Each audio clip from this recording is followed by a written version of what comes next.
The morning sun rose over the trade halls of Volfani. Prime and Cassavarani stood before her father's council with her hands folded and her heart heavy. She was the third daughter, and everyone knew what that meant. Her older sisters had married into power and wealth and influence, but Cassa was the spare, and the spare was meant for political arrangements that no one else wanted.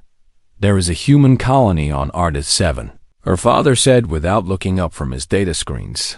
They need trade agreements, and we need access to their agricultural patents, and someone must seal this arrangement in the old way. The old way meant Maria Gessa had known this day would come, and she had prepared herself for it.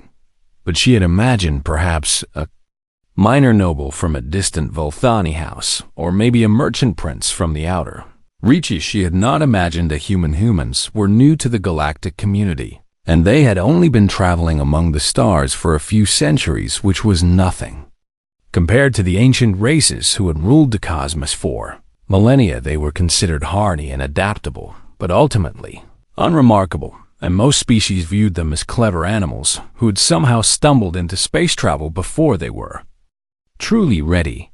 His name is Marcus Cole, her father continued. He is an agricultural engineer, and he has requested a bride from a respected family to formalize the alliance between our peoples. He requested this specifically, Kessa asked. He requested someone who would not find the arrangement beneath them, her father said, and there was something strange in his voice.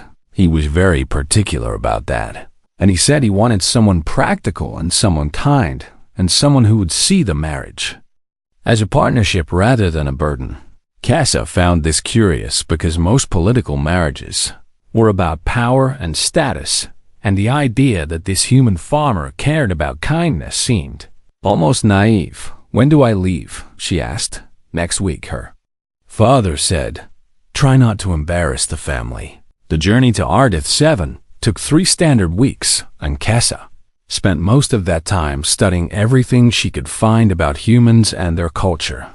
They were a young species, and their disease homeworld was a small blue planet called Earth that orbited an unremarkable yellow star, and they had nearly destroyed themselves several times before finally reaching for the stars. Their history was violent and chaotic and full of wars and revolutions and great upheavals, but there was something almost admirable about their stubborn refusal to simply die out.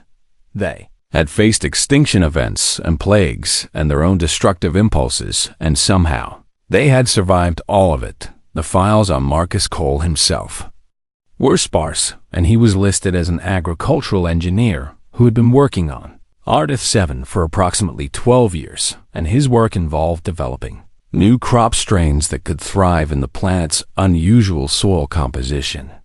There were a few images of him, and he looked ordinary enough, with dark hair going gray at the temples, and a weathered face and eyes that seemed to be looking at something very far away. He was neither handsome nor ugly, and neither tall nor short, and there was nothing about him that would make anyone look Twisikessa. Suppose that was fitting for a third daughter. When her ship landed on Ardith 7, she found Marcus Cole waiting at the port with a small bouquet of flowers that he had clearly grown himself. Lady Varani, he said, and his voice was quiet and surprisingly gentle. Thank you for making this journey, and I hope the trip was not too difficult.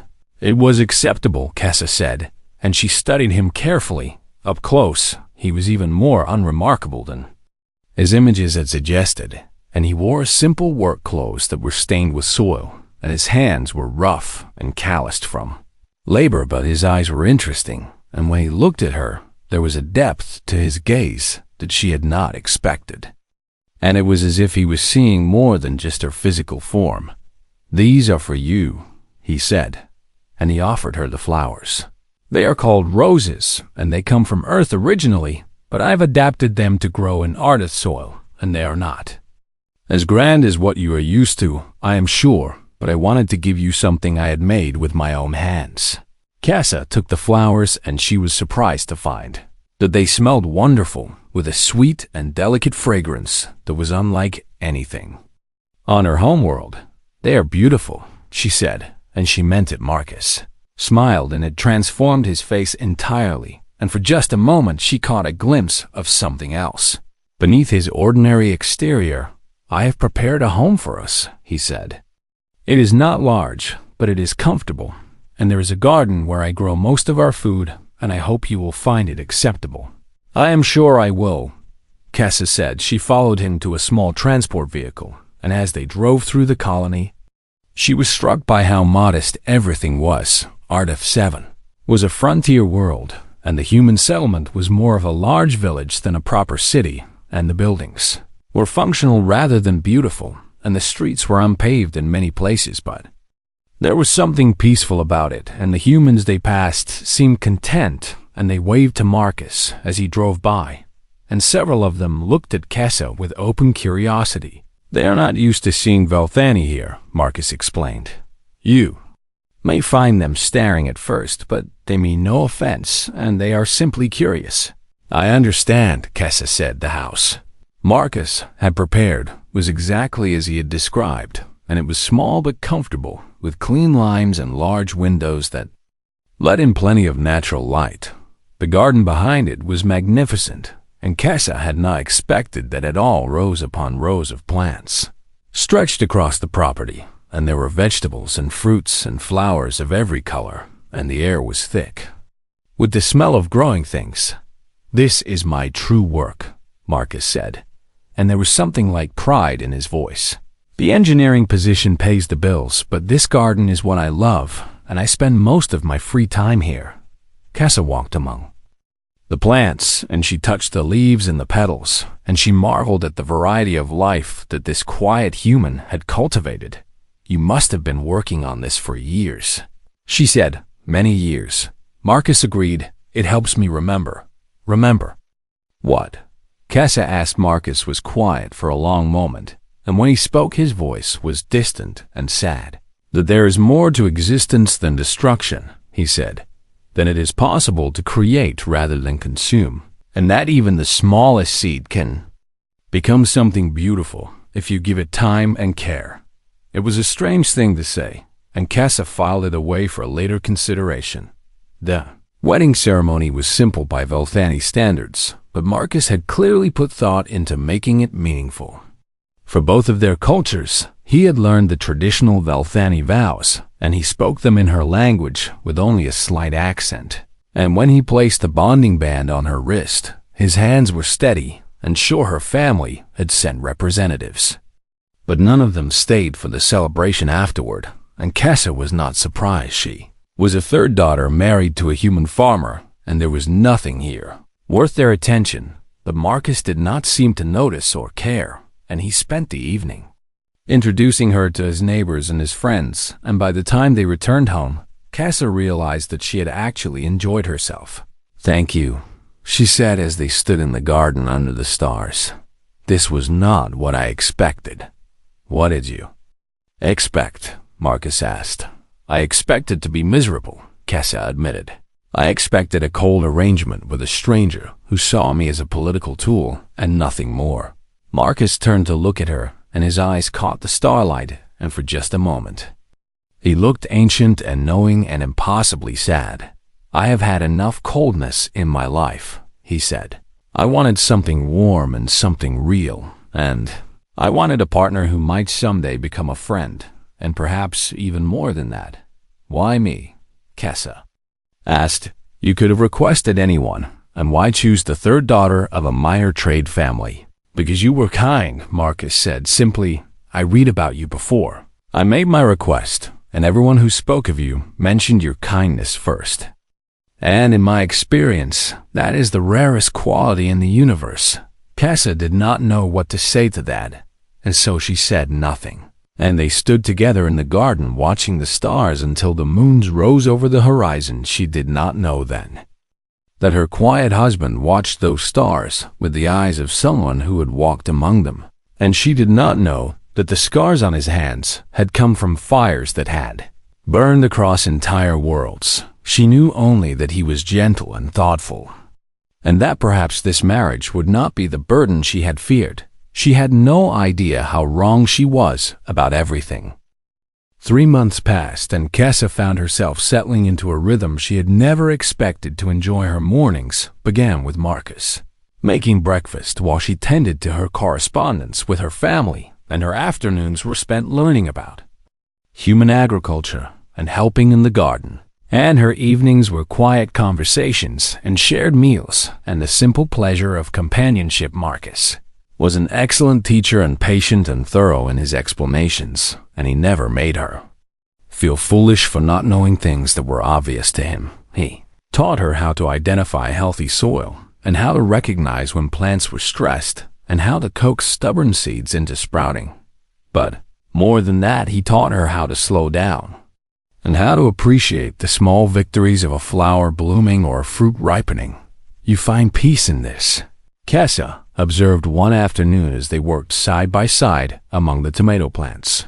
I do, Marcus said, and his hands moved with practiced ease. Among the vines, there is something sacred about growing things and about nurturing life rather than taking it.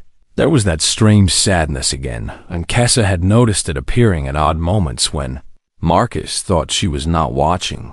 He would sometimes pause in the middle of a task and stare at nothing, and his eyes would go distant and dark, and she knew he was remembering something terrible. But she did not press him, because she understood that some wounds needed time to heal, and that forcing someone to speak before they were ready could cause more harm than good.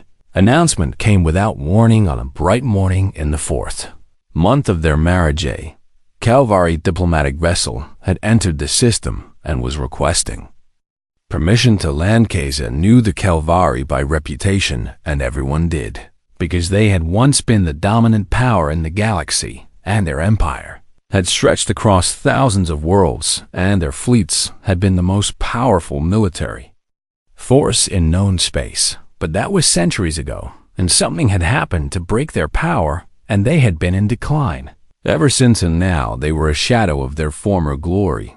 The details of their fall were strangely absent from the historical records that Kessa had studied, and there were references to a great war and a terrible defeat, but the specifics were classified or redacted or simply missing. When she mentioned the approaching vessel to Marcus that evening, his entire demeanor changed. He went very still, and his face became a mask, and for just a moment she saw something behind his eyes that frightened her. It was gone in an instant, and he was her gentle husband again, but she knew she had not imagined it.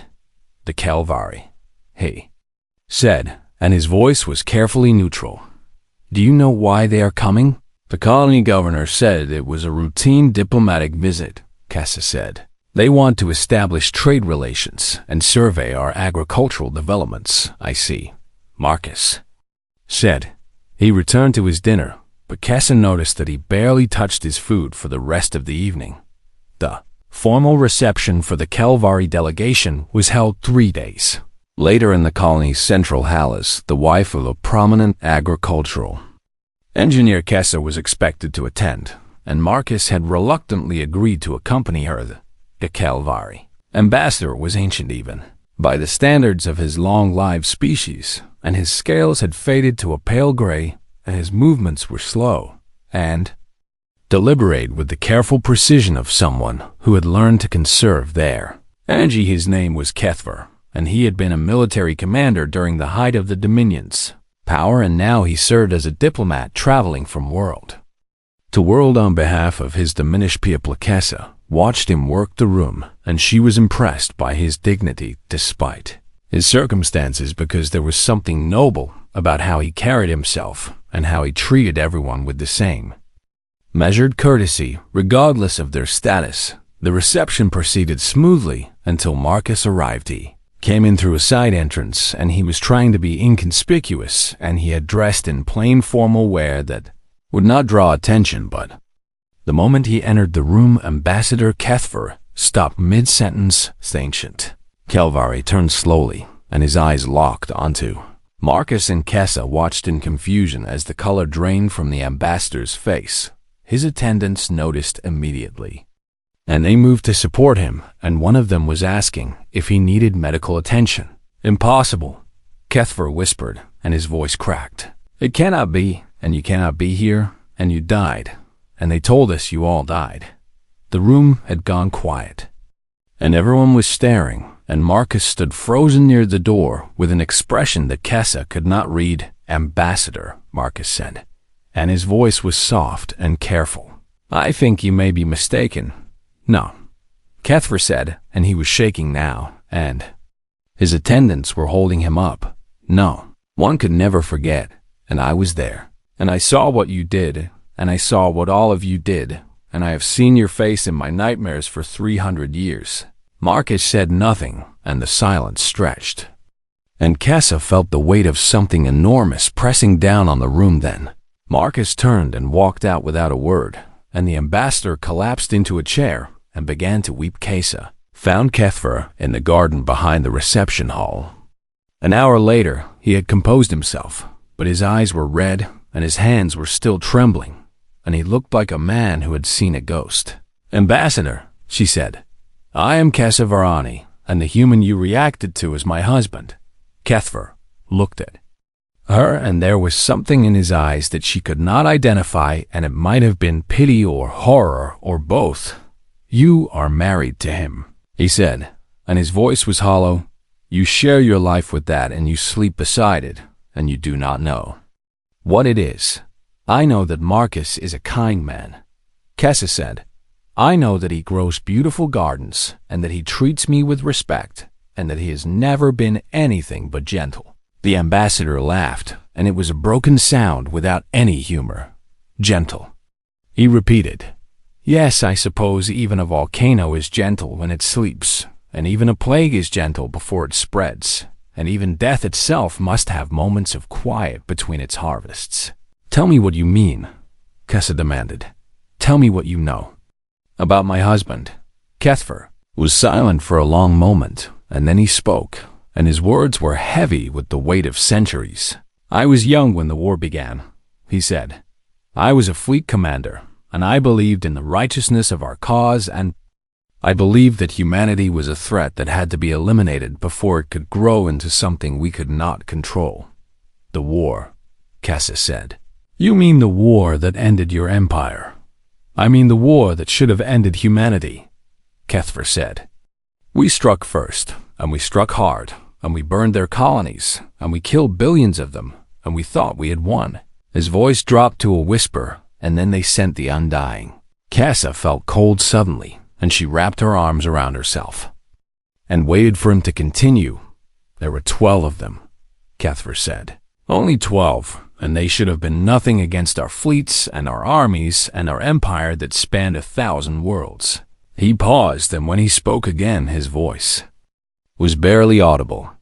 "They destroyed everything, and they could not be killed, and they could not be stopped, and they moved through our forces like fire through dry grass, and every weapon we had was useless against them." "And Marcus?" Kessa asked. "What? Does this have to do with Marcus?" Kethver looked at her, and his eyes were full of ancient terror. "Your husband was one of them," he said. "Your husband was the worst of them, and we called him Prometheus because he brought fire to your people and used it to burn our civilization to ash." "That cannot be true," Kessa said. "Marcus is an agricultural engineer, and he grows tomatoes, and he watches the stars, and he is just a man." "No," Kethver said. "He is not just a man, and he has never been just a man. And if you are wise, you will take what I have told you, and you will run as far as you can, and you will pray that he never becomes what he truly is again."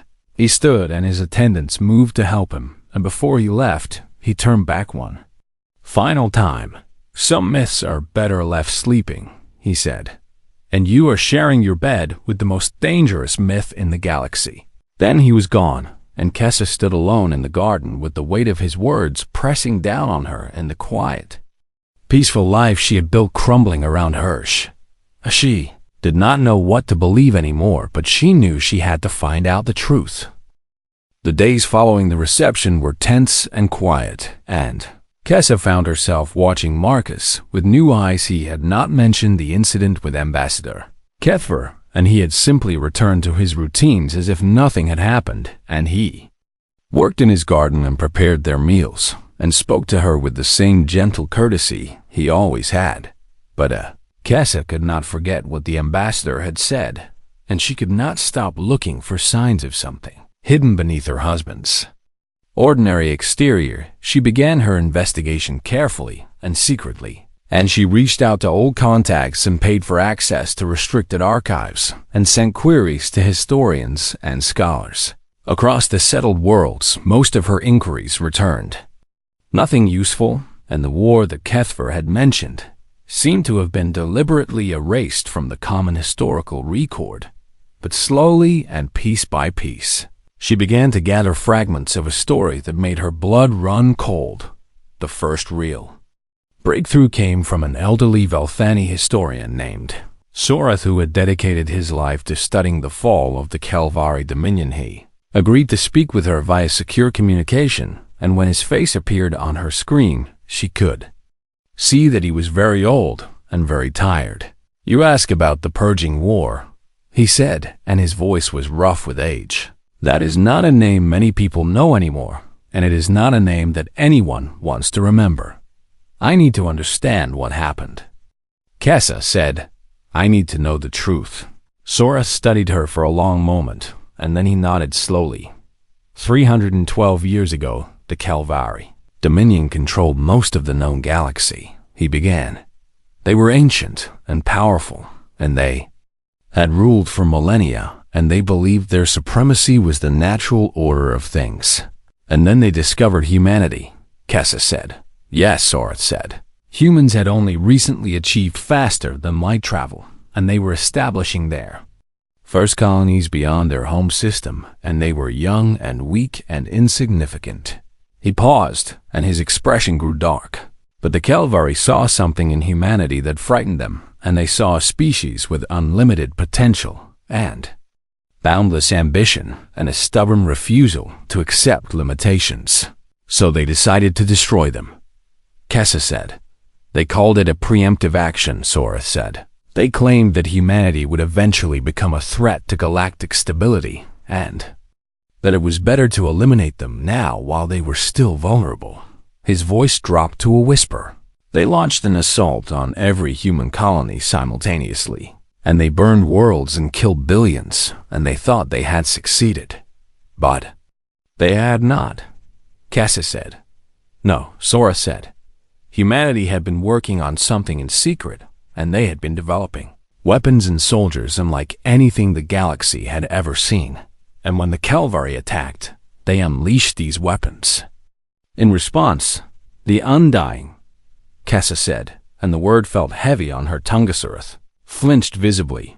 You know that name, he said. Then you know more than most, and yes, the Undying were humanity's answer to genocide, and they were 12 soldiers engineered to be perfect weapons. What made them special? Kessa asked. Everything, Sorath said. Their bodies were enhanced beyond anything we can understand, and they were faster and stronger and more durable than any living creature should be able to be. And they could survive wounds that would kill anything else. Instantly, he shook his head slowly. But it was not their physical abilities that made them terrifying, and it was their technology and their tactical genius and their absolute commitment to their mission. What was their mission? Kessa asked. To end the war, Sorath said simply. By any means necessary, and any cost, and they succeeded beyond anyone's expectations. Kessa spent weeks gathering more information, and each new piece of the puzzle made the picture more terrifying. She learned that the Undying had operated for a decade during the war, and that they had destroyed thousands of Kelvari warships and killed millions of enemy soldiers and brought the most powerful empire in the galaxy to its knees. She learned that they had been worshipped as gods by the humans they protected, and that enemy soldiers had fled at the mere rumor of their approach, and she learned their names.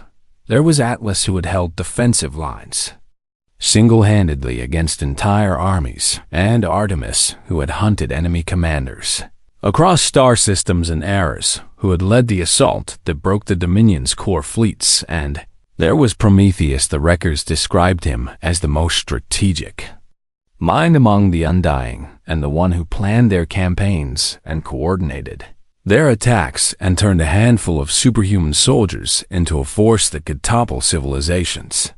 He was called the Firebringer because he had developed the weapons and tactics that allowed humanity to strike back, and because he had burned so many enemy worlds that the light of their destruction could be seen across the galaxy. The descriptions of his appearance matched Marcus exactly.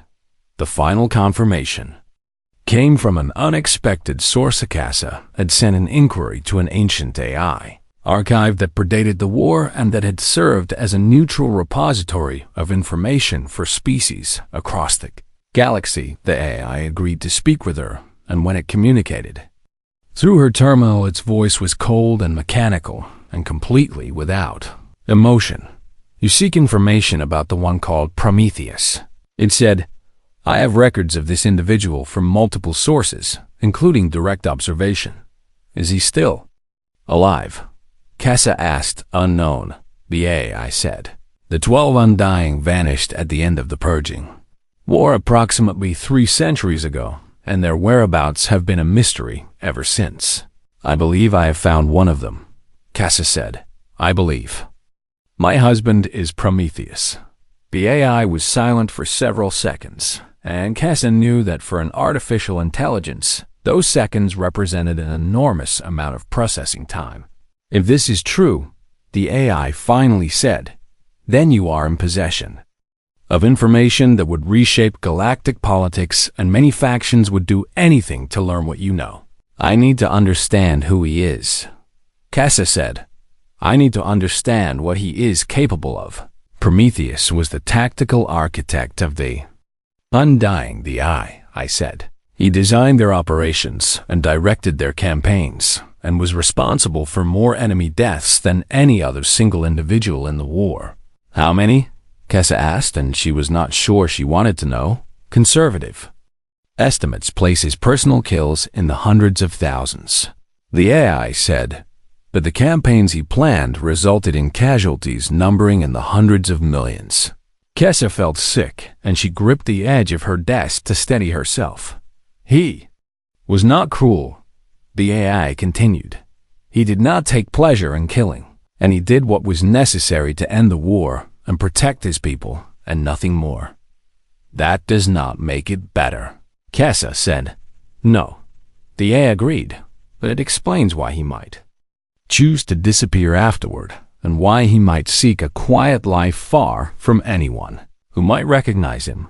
"Why would he marry me?" Casa asked. "Why would he risk exposure by entering into a political arrangement?" "I cannot answer that," the AI said. "But I can tell you that the Undying were not monsters despite what they did, and they were soldiers who fought a war they did not start, and they carried the weight of that war for their entire species." "And now," Casa said, "what is he now?"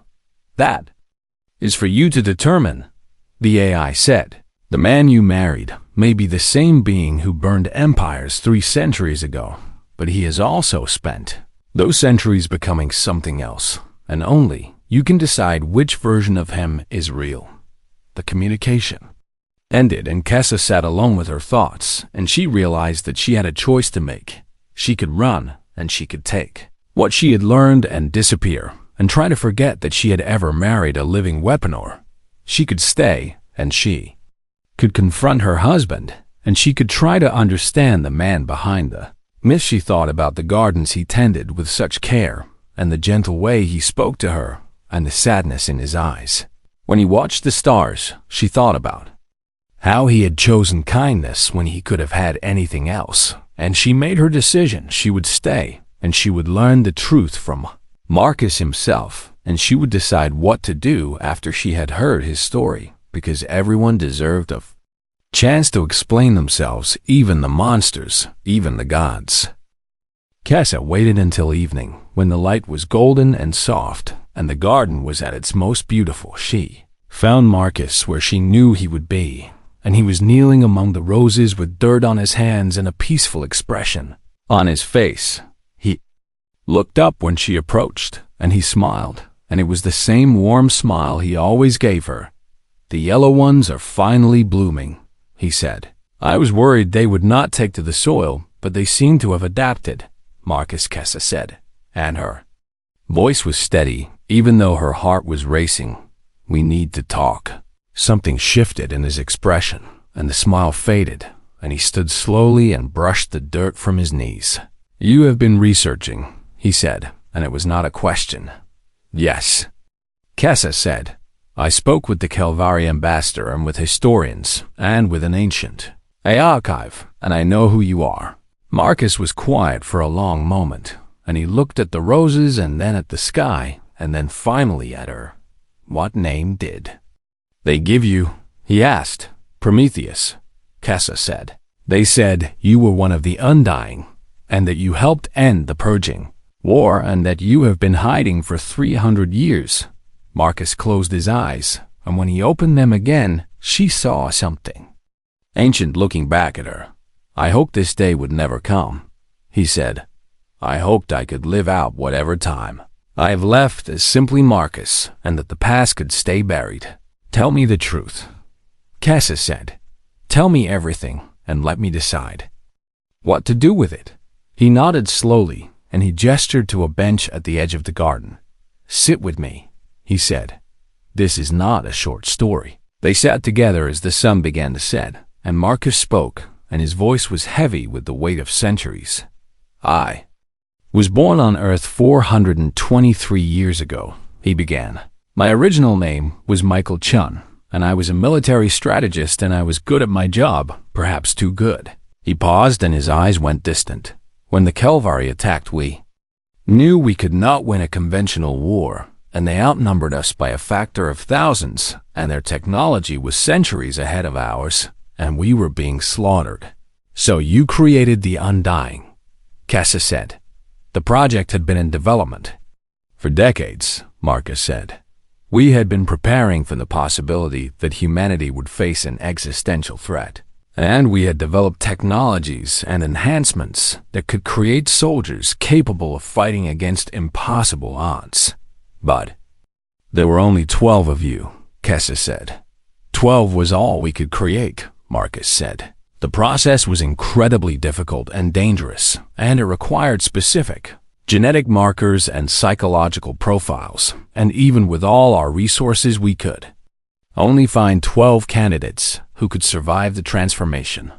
He held up his hands and turned them over slowly. These hands have held weapons that could crack planets, he said. This body has survived injuries that would kill any normal being 1,000 times over. And this mind has planned campaigns that ended billions of lives. His voice cracked slightly. I did not want any of it, and none of us did, but we were the only hope our people had. He told her about the war and about the decade of constant fighting and impossible victories. He told her about his brothers and sisters in arms, and about Atlas, who had sacrificed himself to hold a defensive line until civilians could evacuate, and about Artemis, who had gone mad from the constant killing and had to be put down by the others. He told her about the final battle, where the surviving Undying had pushed deep into Kelvari space and had destroyed their capital and had forced their unconditional surrender. We saved humanity, he said, but we lost ourselves in the process, and by the end of the war, we were more weapon than person, and we have forgotten what it meant to be human. What happened after? Kessa asked. We disappeared, Marcus said. The war was over, and we had served our purpose, and none of us wanted to be worshipped or feared anymore, and we scattered across the galaxy and tried to find new lives. And the others? Kessa asked. Are any of them still alive? Marcus shook his head slowly. I do not know, he said. We agreed to separate and to never contact each other, and to let the myth of the Undying fade into history, and for 3 centuries. I have kept that promise. He looked at her, and his eyes were full of grief. I came to Ardith 7 because it was far from anywhere important, and I built this garden because I needed to create something after spending so long destroying, and I chose you because I was tired of being alone. Why did you not tell me? Kessa asked. Why let me marry you without knowing who you really are? Because I was afraid, Marcus said simply. I was afraid that if you knew what I was, you would never be able to see who I am, and I wanted someone to know me as Marcus the farmer, rather than Prometheus the destroyer. But I did not have a choice, Kessa said. You took away my ability to decide for myself whether I wanted to be with you. You are right, Marcus said. And I am sorry, and if you want to leave, I will not stop you, and if you want to tell the galaxy what you have learned, I will not prevent it. He reached up and removed a pendant from around his neck, and Kessa saw that it bore a symbol of a torch and a broken chain. This is the only thing I kept from my old life, he said. It was given to me by the last survivor of the first colony the Kelvari destroyed, and she asked me to promise that I would carry it until the fire died. What does that mean? Kessa asked. It means that as long as humanity needs protection, I am bound to provide it, Marcus said. It means that no matter how much I want to be ordinary, there is a part of me that will always be Prometheus. He placed the pendant in her hands. But I have not been Prometheus for 300 years, he said. I have been Marcus, and I have grown gardens and watched stars and tried to remember what it means to be a person rather than a weapon. He looked at her, and his eyes were pleading. I have loved you, he said. In my own broken way, I have loved you, and I have treasured every moment we have spent together because they reminded me that I am still capable of something other than destruction. Kessa held the pendant, and she felt the weight of it, and the weight of everything he had told her. You killed millions of people, she said. Hundreds of millions, Marcus corrected. Possibly more, and I have never stopped carrying that burden. And you expect me to simply accept that? Kessa asked. No, Marcus said. I expect nothing, and I hope for nothing, and I only ask that you make whatever decision you need to make and that you allow me to respect it. Kessa sat with him in the garden as darkness fell, and she thought about everything she had learned. She thought about the gentleman who had given her roses on the day they met, and about the monster who had burned empires, and about the ancient soldier who was tired of war. She thought about her own expectations, and about the political marriage she had dreaded, and about the strange peace she had found with this quiet human, and she thought about what it meant to love someone who had done terrible things. I do not know if I can forgive you, she finally said. I do not know if anyone could forgive what you have done. I have never asked for forgiveness, Marcus said. I have only asked to be allowed to continue and to try to be better than what I was. And have you succeeded? Kessa asked Marcus, looked at the garden around them and at the stars above them and at the woman beside him. I do not know, he said, but I have tried, and every day I have tried, and I will continue trying until there is nothing left of me to try. Kessa made her decision then, and it was not an easy one, and it was not a complete one. I will stay, she said, for now, and I will try to understand, and I make no promises about what comes after. Marcus nodded, and there were tears in his eyes. That is more than I deserve, he said. Yes, Kessa agreed it is. They sat together in the darkness, and neither of them spoke, and the stars wheeled overhead, and somewhere in the vast galaxy the past waited to catch up with them, but for tonight they had peace, and peace was more valuable than either of them had ever understood. The weeks that followed were strange and difficult, and Kessa found herself constantly reevaluating everything she thought she knew. She watched Marcus work in his garden, and she saw both the gentle farmer she had married and the ancient weapon. Hiding beneath his skin, she listened to him speak, and she heard both the quiet voice of her husband and the echoes of commands that had sent fleets into battle. She lay beside him at night, and she felt both the warmth of his body and the cold weight of the centuries he had survived. But slowly and gradually, she began to understand something important. Marcus was both of these things, and neither of these things, and the truth was more complicated than any simple story could capture. He had been a monster, and he had chosen to become something else, and that choice mattered even if it did not erase what he had done. The warning came 3 months after.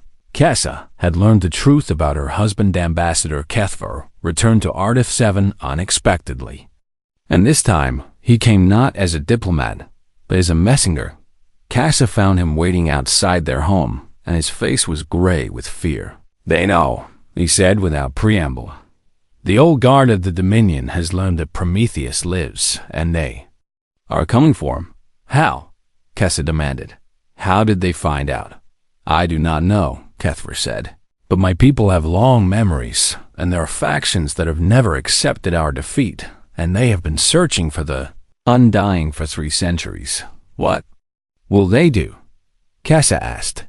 "They have assembled a war fleet," Kethver said. 20 capital ships and hundreds of support vessels, and they are coming to finish what our ancestors started. Kessa felt ice in her veins. "That is an act of war," she said. "Against the entire human species. They do not care," Kethver said. "They believe that if they can kill Prometheus, they will restore the honor of the Dominion, and they are willing to risk everything for that chance." "Why are you telling us this?" Kessa asked. "You are Kalvari, and you should want this." Kethver was quiet for a moment, and when he spoke, his voice was heavy with shame. "I was there during the war," he said. "I saw what Prometheus could do, and I have spent 3 centuries being grateful that he chose mercy at the end." He looked at her with ancient eyes.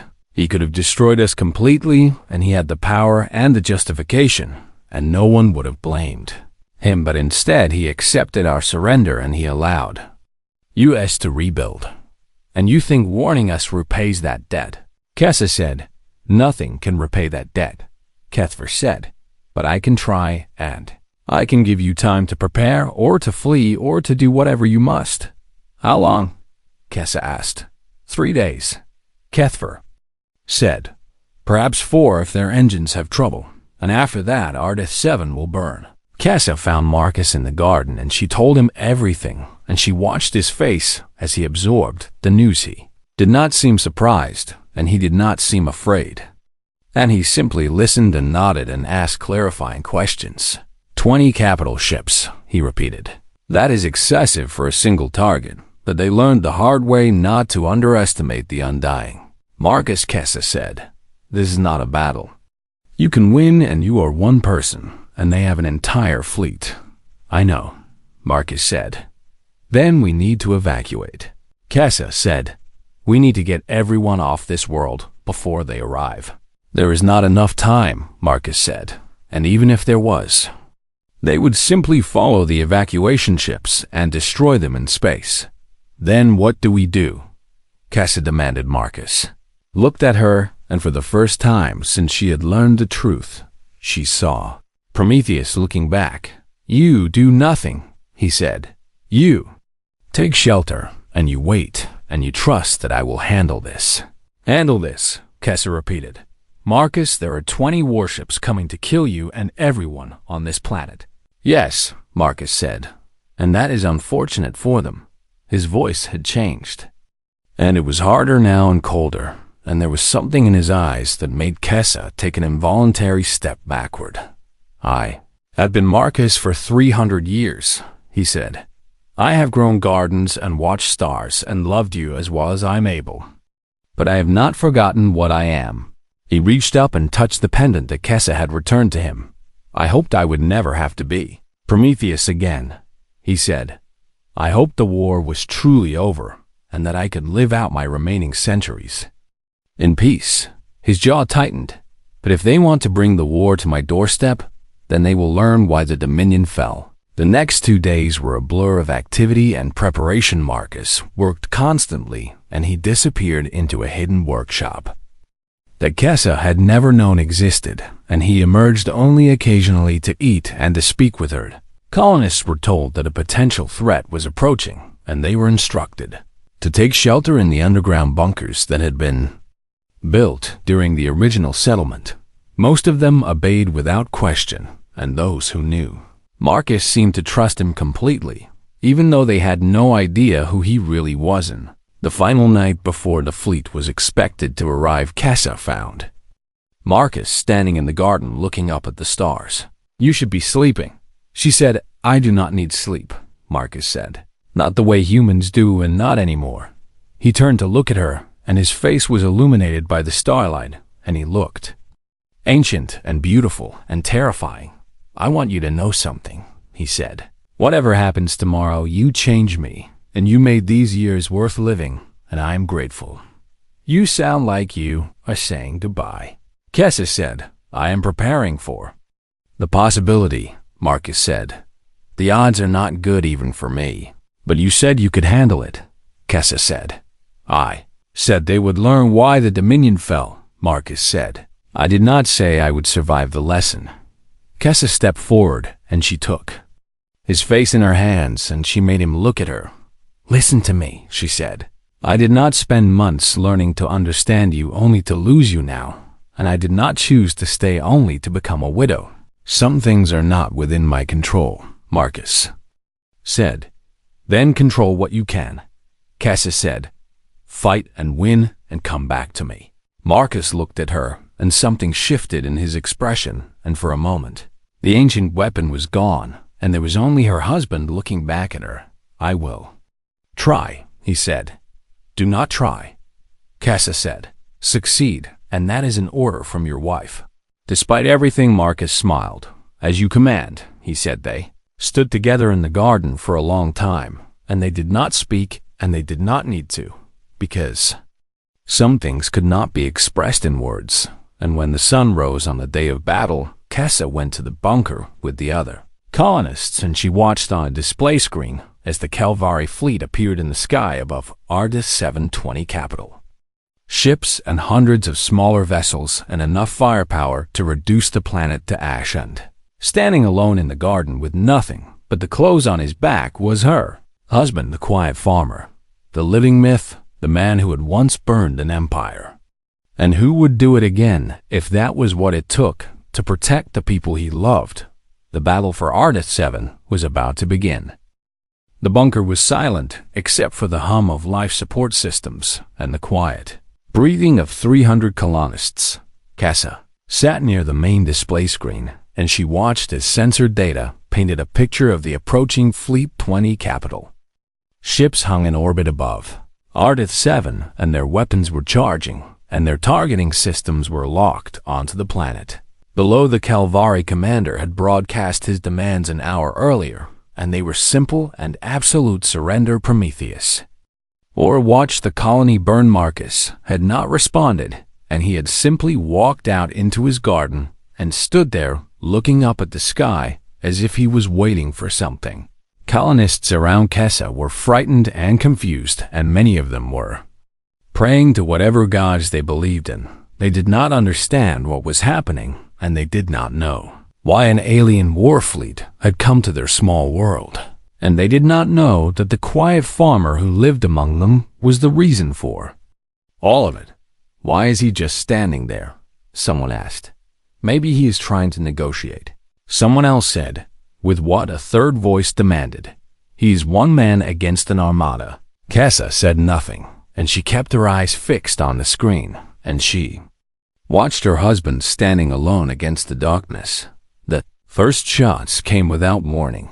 3 of the capital ships fired simultaneously, and massive beams of energy lanced down from orbit, and they struck the ground around Marcus with enough force to vaporize mountains. The display screen flickered and went dark for a moment, and when it came back online, Kessa felt her heart stop. The garden was gone, and in its place was a crater of molten glass and burning debris. No, she whispered, but then she saw movement at the center of the destruction, and she watched as a figure rose from the flames. Marcus was alive, and he was unharmed, and he was glowing. Energy crackled around his body, and his eyes blazed with light, and he looked up at the ships above him with an expression that was not quite human anymore. Oh my God, someone said. What is he? Another voice demanded. Kessa watched as her husband raised one hand toward the sky, and she watched as something shifted in the air around him. Records of what happened next would be studied for centuries. Sensors across the system captured every moment, and they recorded data that scientists would struggle to explain and that military analysts would refuse to believe Marcus Cole stood on the burning ground, and he called upon technologies that humanity had kept secret for 300 years. The Undying had been engineered to interface with weapon systems that existed nowhere else in the galaxy, and they had been given access to tools that could reshape matter and bend energy and break the fundamental laws of physics for 3 centuries. Marcus had not used these abilities, and he had kept them dormant and buried, and forgotten, but he had never lost them. Light erupted from his palm, and it shot upward into the sky, and it struck the nearest capital ship with surgical precision. The vessel did not explode, and it simply ceased to exist. And one moment it was there, and the next there was nothing but empty space where it had been. The Kelvari fleet reacted with predictable panic, and every ship in the armada opened fire simultaneously, and the sky above Arda 7 became a cascade of destruction beams, and missiles and plasma bursts rained down on the planet, and they struck the ground around Marcus with force that should have reduced everything to atoms. But Marcus was already moving, and he was no longer bound by the limitations of a normal body. He leaped into the air, and he rose on columns of energy, and he flew toward the fleet with speed that defied comprehension. Colonists in the bunker watched in stunned silence as their neighbor, their friend, their quiet gardener, tore through warships like they were made of paper. Kessa could not look away, and she watched as Marcus moved between the Kelvari vessels with a grace that was almost beautiful. He did not fight like a soldier, and he fought like a force of nature, like a storm that had been given purpose and direction. A blade of pure light appeared in his hand, and he carved through hull plating and shield generators with equal ease. Ships tried to flee, and he caught them, and ships tried to surrender, and he accepted their surrender, and ships tried to ram him, and he simply stepped aside. It was over in 20 minutes. The greatest military force the Kelvari had assembled in 3 centuries was reduced to debris and escape pods and screaming survivors. Of the 20 capital ships, only 3 remained intact, and they hung dead in space with their weapons offline and their engines cold. Marcus floated among the wreckage, and he was still glowing, and he looked down at the planet below with eyes that burned like stars, and then slowly the light began to fade. The colonists emerged from the bunker to find their world transformed. The area around Marcus's garden was a wasteland of glass and stone and burning debris, but beyond that devastation, the rest of the colony was untouched. And Marcus had drawn the enemy fire toward himself and away from the places where people lived. Kessa pushed through the crowd, and she ran toward the center of destruction, and she searched for any sign of her husband. She found him at the edge of the crater, and he was kneeling in the ash with his head bowed. The glow was gone, and he looked like Marcus again, like the quiet farmer she had married, like the man who grew roses and watched stars. But there was something broken in his posture, and something defeated in the way he held himself. Marcus. She called out. He did not respond at first, and she had to call his name 3 more times before he finally looked up. His face was streaked with tears, and his hands were shaking, and he looked at her with eyes that were full of grief. "I tried so hard," he said, and his voice cracked. "I tried for 300 years to be something else, and to be someone who creates rather than destroys." He gestured at the devastation around them, and in 20 minutes I undid all of it. Kessa knelt beside him, and she took his hands in hers. "You saved us," she said. "You saved everyone on this planet." "By killing again," Marcus said. "By becoming the monster they always said I was." "You are not a monster," Kessa said. "A monster would not weep for his enemies, and a monster would not have given those ships a chance to surrender." "3 of them took that chance," Marcus said. 3 ships surrendered, and I let them live, but the rest would not stop, and they kept fighting until there was nothing left to fight with. "That was their choice," Kessa said. "Not yours." Marcus looked at her, and there was something desperate in his eyes. "How can you still look at me?" he asked. "How can you still be here after what you have seen?" "Because I know who you are, Kessa." said. I know the man who grows tomatoes and watches stars and who has been lonely for 300 years. And that man is who I married. But you have also seen what I can do, Marcus said. Yes, Kessa agreed. I have seen what you can do, and I have seen you choose not to do it for 3 centuries, and I have seen you weep because you had to do it again. She squeezed his hands tightly. The measure of a person is not what they are capable of, but what they choose to do with that capability, and you have chosen peace and kindness and creation for longer than most civilizations have existed. And when that was not enough, Marcus asked, when peace was not an option, then you protected the people who depended on you, Kessa said. And you did it with as much restraint as possible under impossible circumstances. She pulled him to his feet, and she made him look at her. You are not Prometheus the Destroyer, she said. You are Marcus, my husband, and you are a good man who has been carrying an impossible burden for longer than anyone should have to. I do not know how to be both, Marcus said. I do not know how to be the weapon and the man. Then let me help you figure it out, Kessa said. Let me share that burden because that is what partners do. Marcus looked at her for a long moment, and then something in his expression shifted. I do not deserve you, he said. Probably not, Kessa agreed. But you are stuck with me anyway, despite everything. Marcus laughed, and it was a broken sound. But it was real, and standing in the ruins of his garden with his wife beside him, the living myth allowed himself to hope that perhaps 300 years of trying to be human had not been wasted after all. The aftermath of the battle spread across the galaxy like ripples in water. Within hours, every major news network was broadcasting footage of a single human destroying a war fleet, and within days the name Prometheus was on the lips of every sentient being in known space. The myth had become real again. Ardith 7 was transformed overnight from a forgotten frontier colony into the most important location in the galaxy. Ships arrived from every corner of civilized space, and some came to gawk, and some came to worship, and some came hoping to recruit the legendary warrior for their own purposes. The Kelvari Dominion issued a formal apology, and they claimed that the rogue fleet had acted without authorization, and they offered reparations and trade agreements and promises of eternal friendship. No one believed them, but everyone understood why they were afraid. Human colonies across the galaxy celebrated, and they had always known their ancestors had won the Purging War, but few had truly understood how. And now they had video evidence of exactly what their species was capable of producing.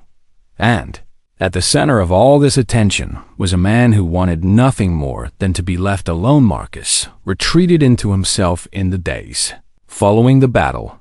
He spent hours sitting in the ruins of his garden, and he did not speak, and he did not eat, and he simply stared at the destruction around him. Kessa brought him food that he did not touch, and she sat with him in silence because she did not know what else to do. The colonists gave them space, and they understood somehow that the man who had saved them needed time to recover, even if they did not understand from what. On the 5th day, Ambassador Kethver returned, and he asked for an audience with Marcus. Kessa was reluctant to allow it, but Marcus agreed without argument, and he seemed almost relieved to have something to focus on besides his own grief. They met in the temporary shelter that had been set up near the crater, and Kethver entered alone, and he knelt before Marcus in the ancient Calvari gesture of submission. I have come to offer my gratitude, he said, and to ask for forgiveness on behalf of my people. Stand up, Marcus said, and his voice was tired. I do not want anyone kneeling to me. Kethver rose slowly, and his ancient face was unreadable. 3 centuries ago, you could have destroyed us completely, he said. You had the power and you had the justification, and instead you showed mercy. I was tired of killing. Marcus said, we all were. And now, Kethver asked, after what my people have forced you to become again. Marcus was quiet for a long moment. I killed thousands of your people last week, he said. Most of them were young and they had families, and They believed they were fighting for something noble, and I ended their lives in minutes. They came to kill you, Cuthbert said. They came to kill everyone on this world. That does not make their deaths less real, Marcus said. That does not bring them back or comfort their families or undo the harm I have caused. Cuthbert studied him with eyes that had seen centuries of history. You are not what I expected, he said finally. The stories describe Prometheus as a cold and calculating weapon. But you are something else entirely. I stopped being Prometheus a long time ago, Marcus said, or I tried to, and I do not know anymore what I am. Perhaps that is the wrong question, Cuthbert said. Perhaps the question is not what you are, but what you choose to be.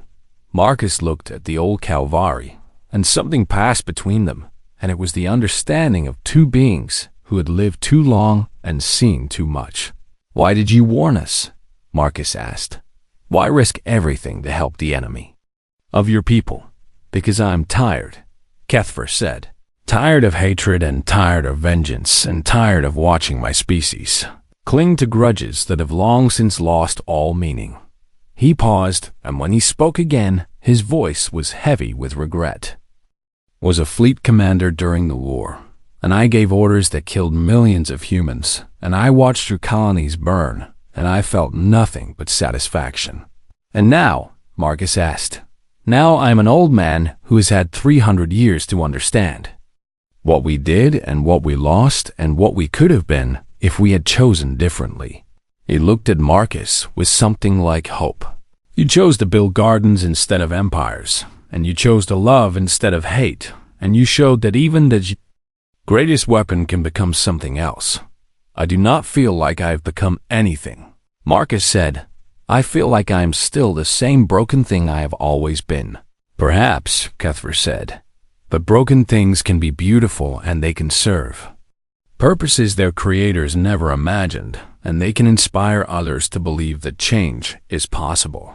The conversation with Cuthbert seemed to help, and in the days that followed, Marcus began to emerge from his grief. He started clearing the ruins of his garden, and he sorted through the debris, looking for anything that could be salvaged. Most of the plants were gone, but some of the seeds had survived, and Marcus gathered them carefully, and he stored them for replanting. Kessa worked beside him, and they did not talk much, but the silence was comfortable. And, healing on the 10th day after the battle, Marcus stopped in the middle of clearing debris, and he looked up at the sky. I've made a decision, he said. Kessa straightened, and she wiped the dirt from her hands. What decision? She asked. The galaxy knows. I am alive now, Marcus said. There is no going back to anonymity, and there is no hiding from what I am. What does that mean for us? Kessa asked. Marcus turned to look at her, and there was something new in his eyes, and it was not quite peace, but it was close. It means I need to figure out how to be both, he said. How to be Marcus and Prometheus, and how to serve the purpose I was created for without losing the person I have become. And what is that purpose? Kessa asked. To protect humanity, Marcus said. That was always the mission, and that has never changed, but I thought the war was over, and I thought I could retire from that duty. He shook his head slowly. Was wrong, and the universe is still dangerous, and my people still need protection, and I cannot hide from that responsibility anymore. So you are going to become a weapon again? Kessa asked, and there was fear in her voice. No, Marcus said. I am going to become something new and something that has never existed before, and I am going to be a protector rather than a destroyer. He reached out and took her hands. I spent 3 centuries running from what I am, he said, and it did not work. Because no matter how far I ran, the past always caught up with me. So what will you do differently? Kessa asked. I will stop running, Marcus said. I will accept what I am, and I will use it for good, and I will build something better than the legacy of destruction I left behind. He squeezed her hands gently. But I cannot do it alone, and I need someone to remind me of my humanity, and I need someone to pull me back when I go too far, and I need someone to love me, not despite what I am, but including what I am. Kessa looked at him, and she saw the ancient weapon and the gentle farmer and the broken man who had been carrying an impossible weight for longer than she could comprehend. She made her choice. "Then I will be that person," she said. "I will stand beside you, and I will help you become whatever you need to be, and I will love you through all of it." Marcus smiled, and it was the first real smile she had seen from him since the battle. "Thank you," he said, "for everything and for staying, and for believing that I could be more than what I was made to be." "You have already proven that," Kessa said.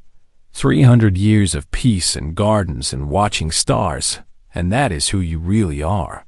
"I hope so," Marcus said. "I truly hope." So, they stood together in the ruins of their garden, and they looked up at the stars, and for the first time in weeks, Marcus felt something other than grief. He felt hope, and that was enough to begin again. 1 year passed, and then another, and the galaxy slowly adjusted to the reality that Prometheus was alive. There were those who feared him, and those who worshipped him, and those who tried to use him for their own purposes. But Marcus ignored all of them. He rebuilt his garden on Ardith 7, and he planted new seeds, and he tended new flowers, and he watched them grow with the same patience he had always shown. The crater from the battle had been transformed into a memorial, and visitors came from across the galaxy to see where one man had stood against an armada. But Marcus avoided the memorial, and he did not want to be reminded of what he had done there.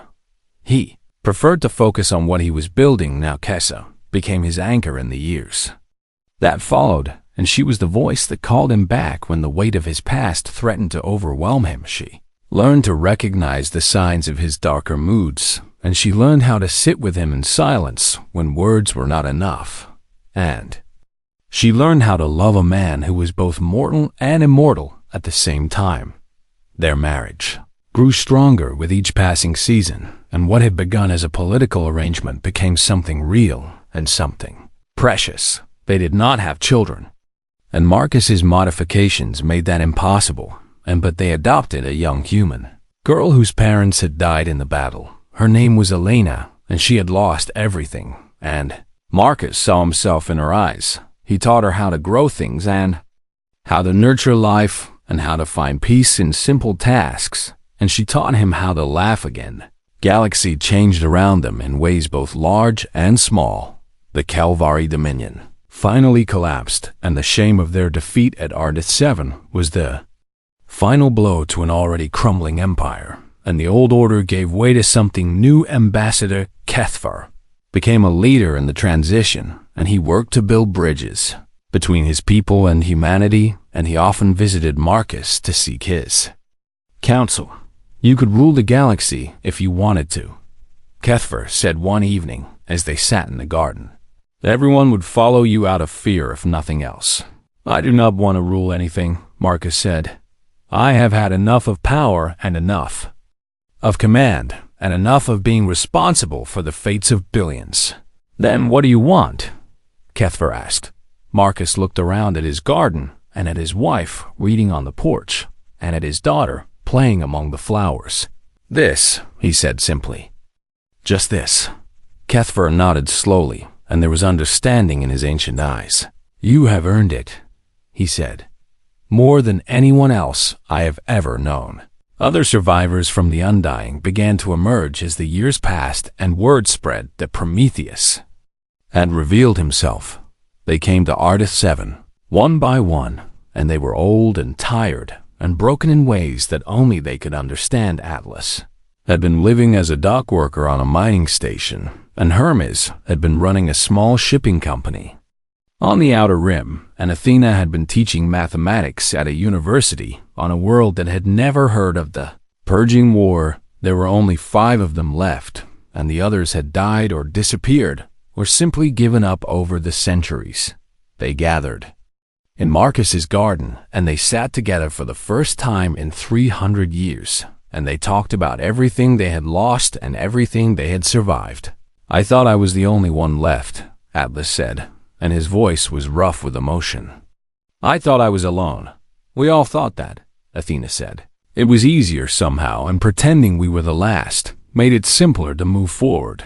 "What do we do now?" Hermes asked. "The galaxy knows we exist, and we cannot hide anymore." Marcus looked at his brothers and sisters, and he thought about all the years they had spent running and hiding and trying to forget. "We do what we should have done from the beginning," he said. "We live and we build, and we try to be more than what we were made to be. Is that enough?" Atlas asked. "After everything we have done?" "It has to be," Marcus said, "because the alternative is letting the past define us forever, and I refuse to accept that." The final chapter of the story began on a quiet evening 10.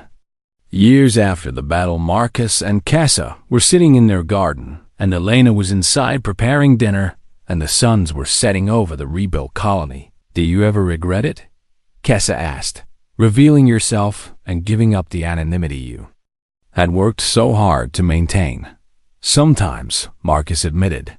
"There are days when I wish I could go back to being just Marcus the farmer and nothing more." "But," Kessa prompted. "But then I remember why I did it," Marcus said. "I did it to protect you, and to protect this colony, and to protect the life we had built together." He reached over and took her hand. "And I would do it again in a heartbeat." Kessa smiled, and she leaned against him, and they watched the sun sink below the horizon. "I never told you this," she said, "but when I first arrived on Artus 7, I was terrified, and I thought my life was over, and I thought I had been condemned to a meaningless existence on a forgotten world." "And now," Marcus asked, "now I understand that I was not condemned," Kessa said. "I was given a gift, and I was given you, and I was given the chance to be part of something extraordinary." "You are extraordinary," Marcus said, "with or without me." "Perhaps," Kessa said, "but I prefer with." They sat together.